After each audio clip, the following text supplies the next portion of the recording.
Since the onset of the COVID-19 crisis, the food bank's been responding, going from feeding 60,000 people a week to 120,000 people a week. And the way we've done that is through lots of pop-up distribution.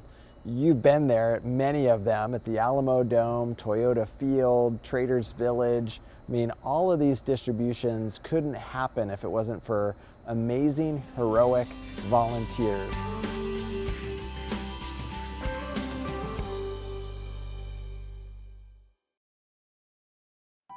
This week, we've seen a real drop in the number of volunteers that are on our schedule to help us with these distributions. It takes about 400 volunteers a week at all of those distributions, and we've got about 100 registered. And so we're panicked. If we don't get more volunteers, that impedes our ability to make sure that no family goes hungry. We have senior boxes we're going to build. I actually decided to start coming to volunteer when there was in May, there was an op-ed that showed the big aerial photo of the Traders Village, and it was like, there are a lot of people hurting, so I should, volunteer and help. Leah Mishkit is one of the dozens of volunteers here doing what they can to help San Antonio families through this tough time. Today I'm doing warehouse and sorting. So the activity varies because sometimes we'll do dry sorting when they have donations. But donations are low because of COVID. So today we're actually going to be building senior boxes. Volunteers can work in a variety of capacities here at the food bank. The problem is there just seems to be not enough people signing up. Right now, it's our volunteers that are the crisis, right? We know that if we don't have the volunteers, we can't unload the trucks. We can't distribute the food, we can't make the meals, we can't pack the boxes. So why did we see that doubling of need here in San Antonio and the continuous need of more volunteers? With the recent spike in cases, it creates a lot of fear. There's a lot of fatigue. We've got volunteers that have been showing up at distributions every week since this crisis hit.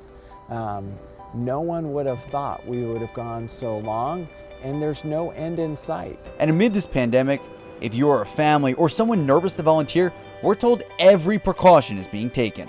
People safety is so important, along with the food safety. And it's not just our staff and volunteers, but those clients, those families needing food. There is some inherent risk. I mean, this is leaving a shelter-in-place situation to come out and serve on the front lines. But if you are symptom-free, if you are healthy and able and have a desire to serve, we'd love for you to come alongside of us. When you arrive at a volunteer experience, you're going to be temperature checked. We want to make sure that all volunteers are symptom-free. You want to be in a mask and use proper sanitation while you're there. We just hope that when San Antonio hears the need, they respond. Our city is amazing. It's full of heroes. Capes are optional, but masks are required. And these superheroes show up to make sure that families are fed. And I think just the summer set in, cases have risen. It's really hot, but we've got to overcome all of those obstacles to make sure families get the food and nutrition they desperately need.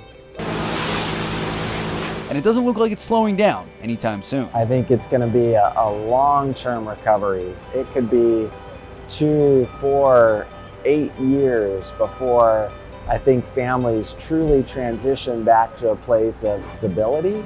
The food bank doesn't know when we'll go back to that pre-COVID demand, but what we do know is that San Antonians continue to answer the call to help our community. It's a great opportunity to give back and to know that you're helping other people who are going through a hard time right now. At the end of the day, we're an essential service. We don't have the choice of opening or closing. We have to be on mission, and our volunteers help us with our mission to make sure no one goes hungry.